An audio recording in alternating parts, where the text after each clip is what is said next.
The Japanese Imperial Navy believes its greatest fortress is untouchable. A lagoon so vast it hides entire fleets, so remote American bombers should never reach it. But before dawn, 9 U.S. aircraft carriers slipped through the darkness in total radio silence. Over 500 aircraft warmed their engines, and within hours, a naval base once compared to Japan's Pearl Harbor of the Pacific will become its grave. What happens next will sink nearly 50 ships in 48 hours, kill over 4,500 sailors, and leave 0 American ships lost. The Japanese called Truk Lagoon invincible. History would remember it as the reverse Pearl Harbor. By early 1944, Truk Lagoon is the beating heart of Japanese naval power in the Central Pacific. Often compared to Pearl Harbor, it serves as Japan's main forward anchorage, logistics hub, and aircraft base. Surrounded by coral reefs and ringed with airfields, Truk houses battleships, cruisers, destroyers, submarines, tankers, and transports, along with tens of thousands of sailors. Japanese planners believe geography itself protects them.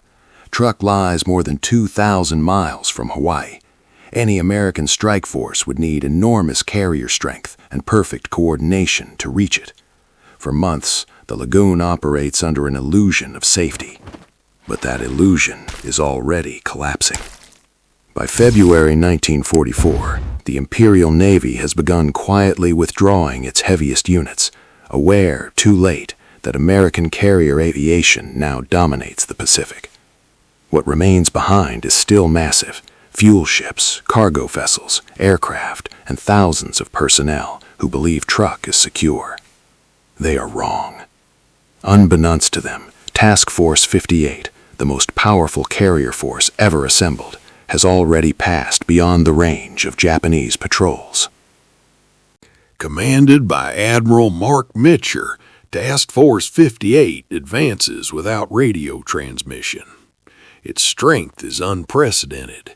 9 fleet carriers, 6 light carriers, over 500 aircraft, backed by fast battleships, cruisers, and destroyers.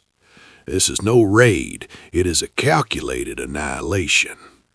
American intelligence has identified Truk as a logistical choke point.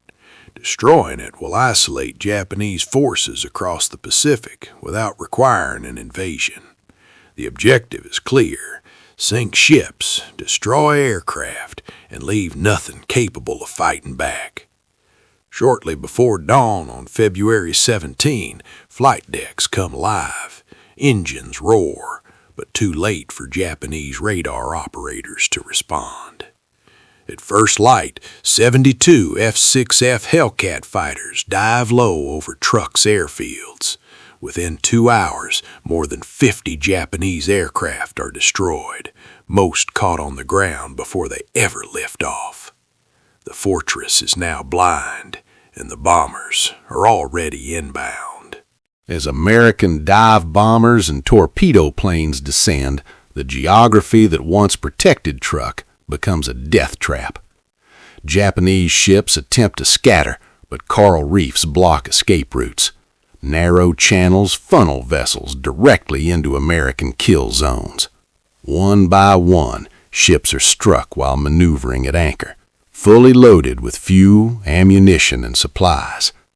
The Akakoka Maru, a large armed transport, is hit amidships.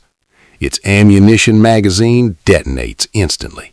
The explosion is so violent, the ship is effectively vaporized, killing hundreds in seconds. Elsewhere, tankers erupt in a tower in fireballs, turning the lagoon into an oil slick inferno. Sailors abandon burning hulls, only to find no safe water to swim toward. Some ships attempt breakout runs, but American surface forces are waiting. When a fleeing cruiser encounters U.S. battleships, it faces the thunder of USS Iowa's 16-inch guns, the largest naval artillery in the Pacific.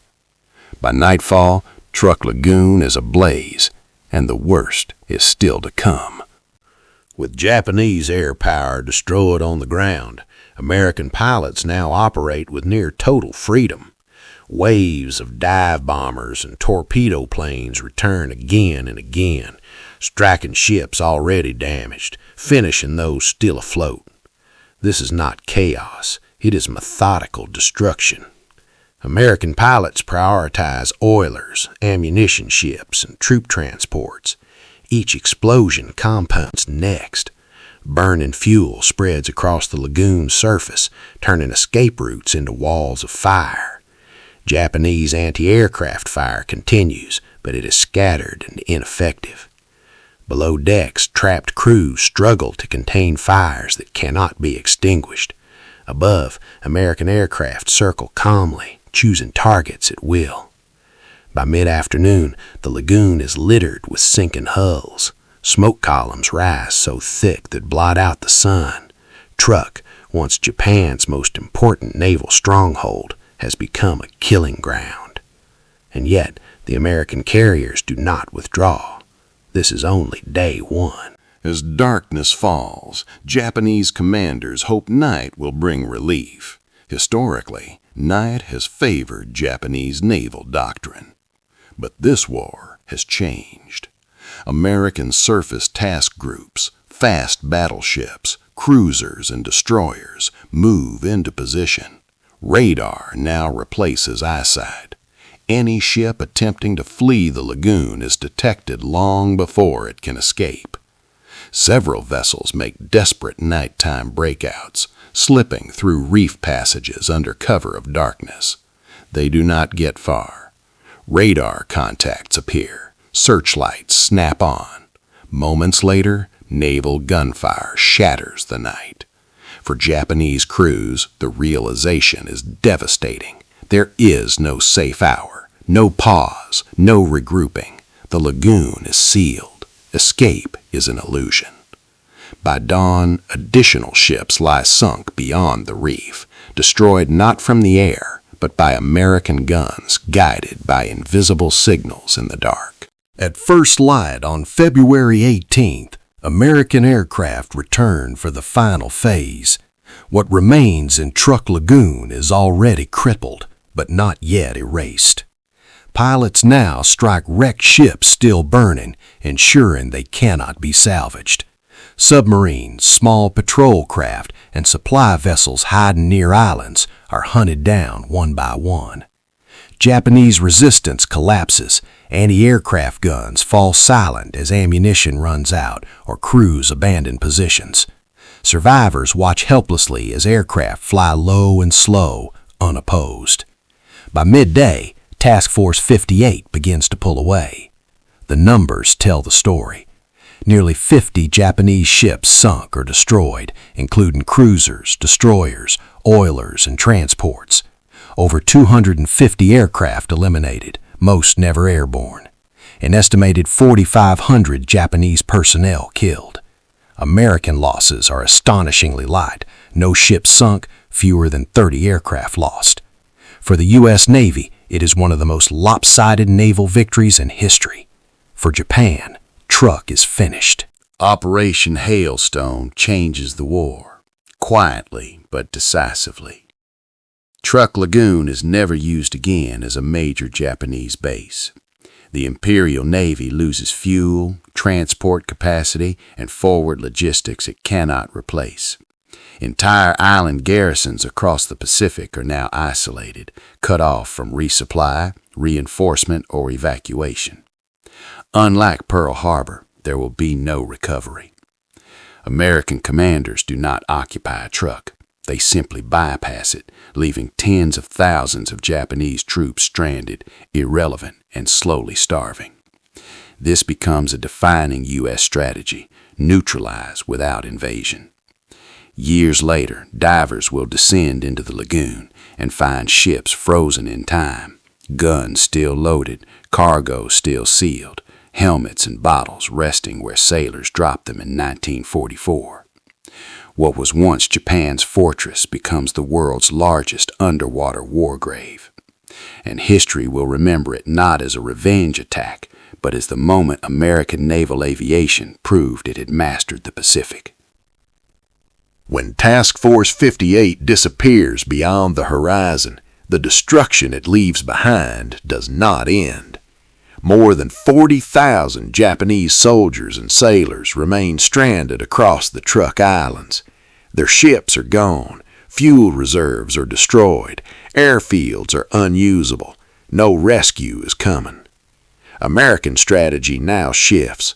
Rather than invade Truk, U.S. forces simply isolate it, cutting it off from the war entirely. Supplies dwindle, malnutrition spreads, disease follows. The men stationed here understand the truth long before Tokyo admits it. Truk has been abandoned. For many, the war becomes a slow struggle to survive rather than to fight. Guns rust, radios fall silent, units dissolve into subsistence camps, living off the land, while American aircraft occasionally pass overhead, untouchable reminders of what ended the lagoon in 2 days. This is the unseen cost of Operation Hailstone, a battlefield that never erupts again, but never recovers. The destruction of Truk is not accidental.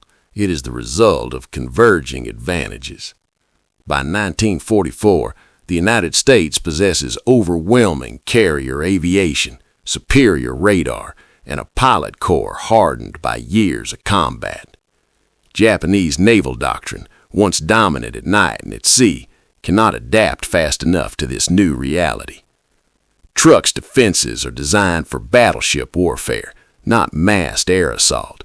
Aircraft are parked wing to wing. Anti-aircraft coordination is poor. Fuel and ammunition are stored close together, turning hits into catastrophes. Most critically, American intelligence knows where to strike. Task Force 58 attacks not for glory, but for logistics. Every tanker sunk, every transport destroyed, accelerates Japan's collapse across the Pacific. This is modern war at its most decisive. Destroy a supply, and the battle ends itself. In later years, some will call Truk America's revenge for Pearl Harbor. The comparison is understandable, but incomplete.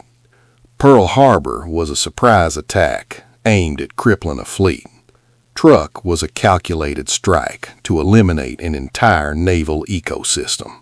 No declaration of victory followed, no triumphant headlines, just silence and absence. What truly separates the two is outcome. The U.S. Pacific Fleet recovered from Pearl Harbor. The Japanese Navy never recovered from Truk. Operation Hailstone marks the moment when American industrial power, training, and strategy converge completely. From this point forward, Japanese fleets can no longer concentrate without annihilation. This is not emotional retaliation. It is operational dominance. And it signals to every remaining Japanese stronghold, isolation is coming. After the war, Truk Lagoon fades from military maps, but not from memory. Divers who descend decades later find something unique. Ships preserved exactly as they sank. Cargo still strapped in holds. Tanks, shells, and aircraft resting on the seabed. Human traces untouched. Because Truk was never salvaged, it becomes the world's largest shipwreck graveyard, a silent archive of naval warfare. Each wreck tells the same story, a fleet destroyed faster than it could escape. Today, historians do not debate whether Operation Hailstone mattered. They debate how early it signaled the war's inevitable outcome. For Japan, Truk was the end of forward naval power. For America, it was proof that the Pacific War would now be decided on American terms. And beneath the calm water, the evidence still lies, unchanged since February 1944. After Truk, Japanese naval movements change permanently. Surviving warships no longer anchor in large concentrations. Fuel shortages worsen. Convoys travel at night, scattered and cautious. Fleet commanders understand that massing ships now invites destruction from the air. Operational flexibility collapses. The Imperial Navy, once built around decisive fleet engagements, is reduced to fragmented movements and defensive reactions. Even when ships remain intact, they lack fuel, air cover, or trained pilots. Truk was not merely a loss of hulls, it was a psychological rupture. From this point forward, Japanese planners assume any major base can be reached, any harbor penetrated. The ocean is no longer a shield. Carrier aviation has erased distance. This realization does not end the war, but it ensures Japan can no longer dictate its terms. Operation Hailstone becomes a template. Rather than assault heavily defended islands head-on, American forces increasingly choose isolation. Key bases are neutralized through air and naval power, then bypassed entirely. This strategy saves lives on both sides and accelerates Japan's collapse. Truk demonstrates that control of sea lanes matters more than occupation. A base without ships, fuel, or aircraft is already defeated. From the Marshalls to the Marianas, American commanders repeat the lesson learned here. Destroy logistics, dominate the air, and let geography finish the job. Truk is not an exception. It is the future of the Pacific War. For years, Japanese propaganda has portrayed Truk as untouchable, a fortress beyond American reach. Its destruction sends shockwaves through the empire. News of the raid is tightly controlled, but rumors spread quickly among sailors and soldiers. Survivors carry stories of ships exploding at anchor, aircraft destroyed before takeoff, and an enemy that strikes without warning and disappears untouched. Faith in fixed defenses erodes. If Truk can fall in 2 days, no base is truly safe. Not Rabaul, not the Philippines, not even the home islands. This is the quiet psychological victory of Operation Hailstone, the moment when belief in ultimate defense gives way to endurance alone. Unlike Pearl Harbor, Truk does not produce speeches or public celebration. For American commanders, the raid is a success, but also a confirmation of responsibility. Power on this scale demands restraint and precision. Task Force 58 withdraws, not because it is threatened, but because the objective is complete. No occupation, no pursuit of symbolic victory, only results. In U.S. naval doctrine, Truk becomes a case study, proof that modern warfare is won through coordination, intelligence, and overwhelming preparation. It is remembered not as an act of vengeance, but as an operation executed exactly as intended. And in war, that distinction matters. After Truk, the pattern repeats across the Pacific. American carrier forces strike other Japanese strongholds, Palau, the Marianas, the Philippines, with increasing confidence. Each operation benefits from the same lesson. Japanese defenses can no longer protect concentrated assets from massed air power. What Truk proves is not just capability, but speed. The U.S. Navy can now locate, strike, and withdraw before the enemy can respond. Japanese commanders attempt dispersal, camouflage, and deception, but the advantage is gone. Radar, long-range scouting, and carrier coordination neutralize these efforts. Truk is no longer an isolated event. It is the opening demonstration of a closing net. For the Japanese forces stranded at Truk and similar bases, the war becomes strangely quiet. No invasions come, no decisive battles follow.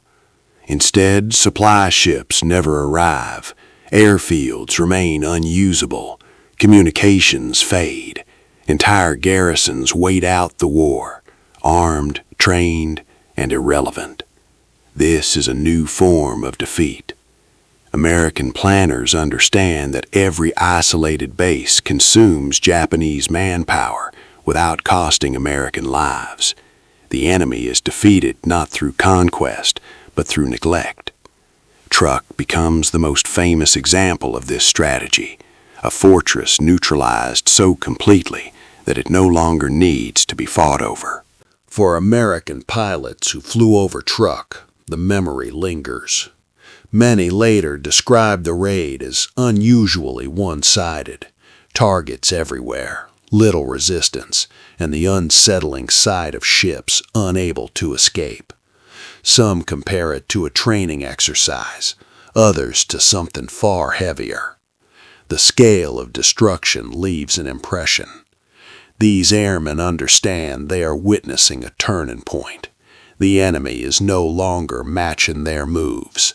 The skies belong to them. Yet the professionalism remains. Targets are confirmed. Ordnance is released.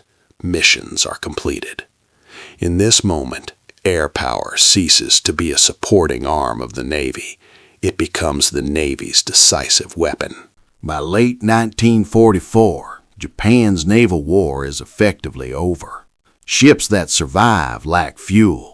Aircraft lack trained pilots. Bases lack supplies. Truk's destruction accelerates each of these shortages simultaneously. The Imperial Navy still exists on paper, but not in practice. Even as battles rage in the Philippines and Okinawa, Japan fights defensively, reactively, and increasingly desperately. The initiative is gone. Truk did not end the war, but it removed Japan's ability to shape it. From that moment on, the outcome becomes a matter of time. Today, historians regard Operation Hailstone as one of the most decisive naval airstrikes of the Second World War. It is studied not for spectacle, but for efficiency, not for symbolism, but for results. In 48 hours, a major naval base is erased.